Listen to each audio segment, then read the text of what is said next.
I mentioned earlier when we were looking at efficiencies and those relationships for pumps and motors that the efficiency numbers are a little bit more complicated than just saying one number for the efficiency. There's a lot of factors that cause the efficiencies to vary.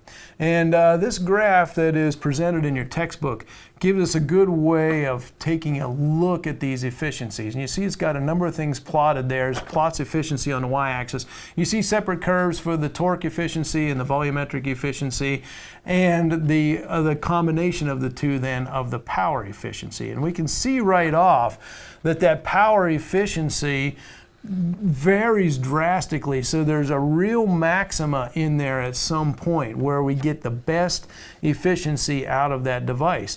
And if we use it incorrectly, you can see that the power efficiency goes all the way to zero, so we get really, really poor efficiencies on one way or the other on that graph. So what affects that, and how do we stay in that? So let me move to the graph here, and let's look a little bit closer and break this down. So the terms that you see on the bottom of this graph, you see that they combine a number of different factors. These three factors really have some effect on what happens with these efficiencies.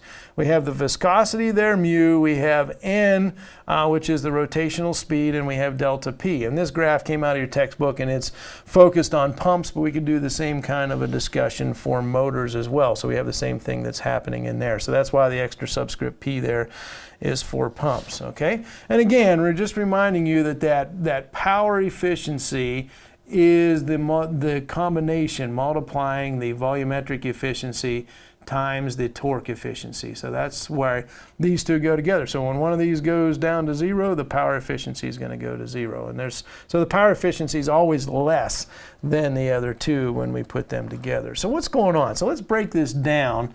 And let me just draw some small graphs here just to look at some general relationships and talk about why these things are happening. So first of all, let's talk about the volumetric efficiency, and let's look at one of these terms in the bottom and see what goes on there. So let's look first of all at the pressure. So let's look at the volumetric efficiency based on the pressure. And this is kind of easy to think about. So again, what affected the volumetric pressure?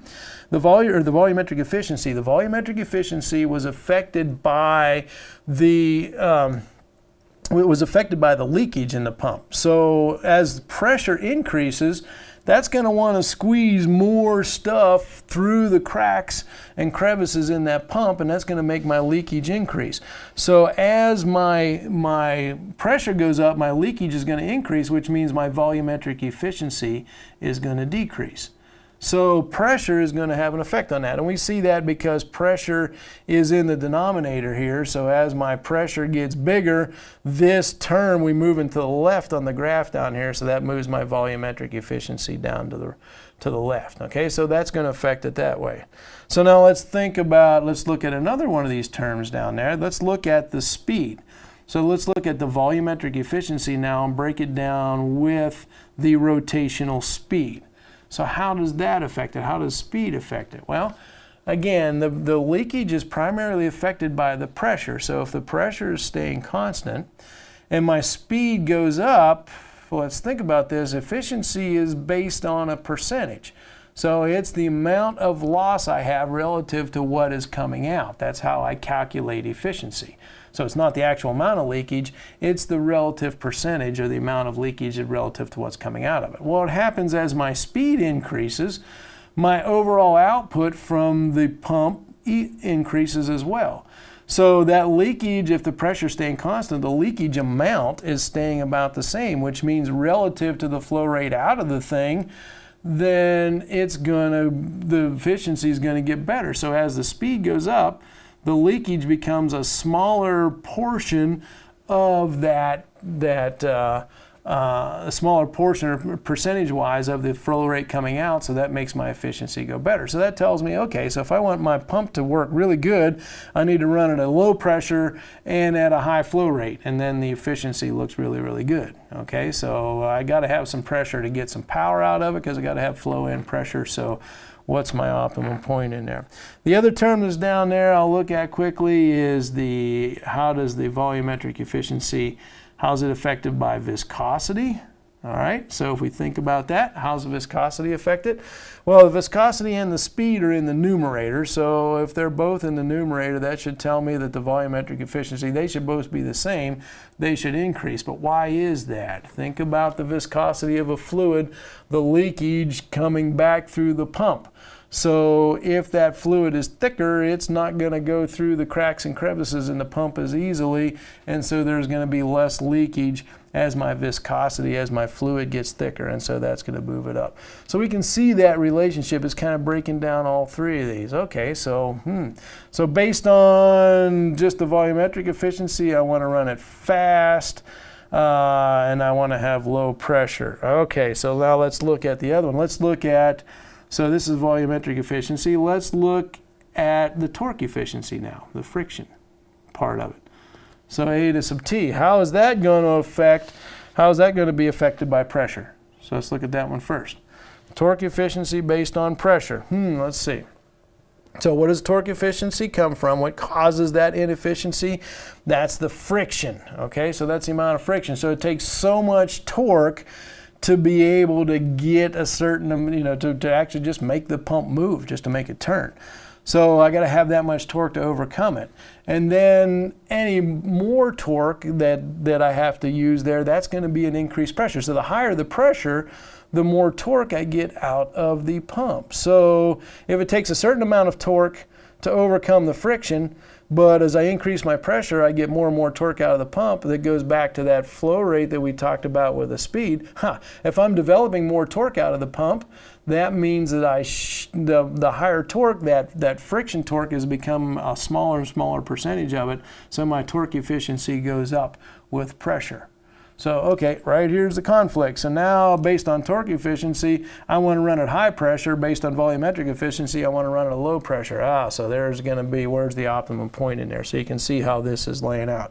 And we could go through the same discussions with the other two factors. We could look at the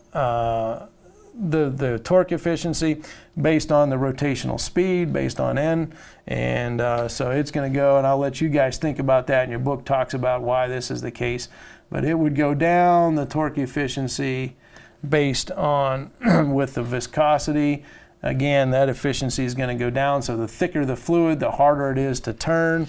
The faster I'm spinning, the more friction there's going to be that's going to take to overcome things. So that's going to make my efficiency go down with both of those factors. So that tells me, hey, there is an optimum point in here where I want to run this thing, okay? And I mentioned this a little while ago when we talked about power and so forth, and the optimum operating point of an engine and so forth.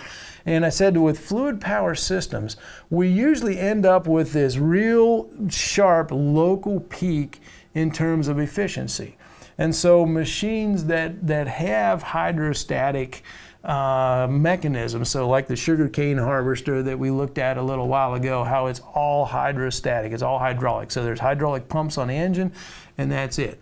The way we operate that machine is we turn the machine on, we put the engine at full throttle or at its rated speed, and that's where it sits all the time.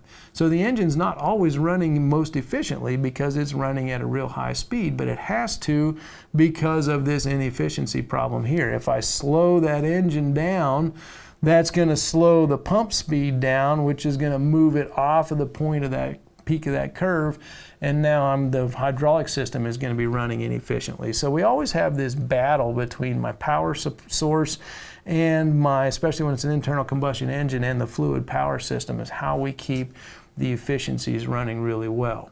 So a good example of this, and I'll share this anecdote from my family farm where I grew up. We had my brother still operates that farm, and he has a loader, a small loader, an articulating loader. We saw a picture of a big yellow one, but he has a small one that he uses around the farm for chores and loading feed and stuff like that. And that thing, it's designed to dig and move stuff. So it's got a loader on the front. It's designed to go into a pile, to scoop up material, move it in there. And it does pretty well at that. But when you take that thing out on the highway and you want to go up the highway at road speed, it'll pick up some speed. It'll go 10 to 15 miles an hour on the highway. but the thing acts like it has no power whatsoever. So you start up the road, the faster you go, the more the engine loads down. If there's a little hill, it'll hardly crawl up that hill. And at first when we got this machine, we said, there's something wrong with this machine. It doesn't go up the hill. But then you got to thinking about the fluid power. It's all fluid power drive. So what's happening is it was designed to dig and move slow and lift loads and stuff like that. It's designed for moving slow and back and forth. That's what it does well. It wasn't designed to get down the highway at a road speed. So when you start going down a highway, and I'm going at high speeds on those motors and stuff like that, on the wheel motors, they're getting way up where that power efficiency drops off, and it just has trouble getting out of its own way. So it's really funny to operate a machine that really seems like it has a lot of power when it does what it's supposed to, but when it's operating outside of that envelope, it doesn't work very well. So therein lies the challenge with designing fluid power systems. We have to be thinking about where are we operating, what's the typical operating points, what is the total envelope of operating conditions that an operator might want to use this machine at.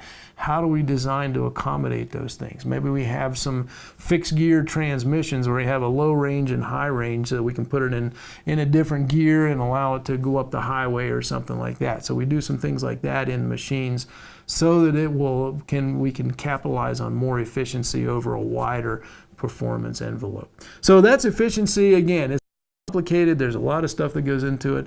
When you really get into detailed design of fluid power systems, we've got to consider all that. So that's where it becomes a challenge.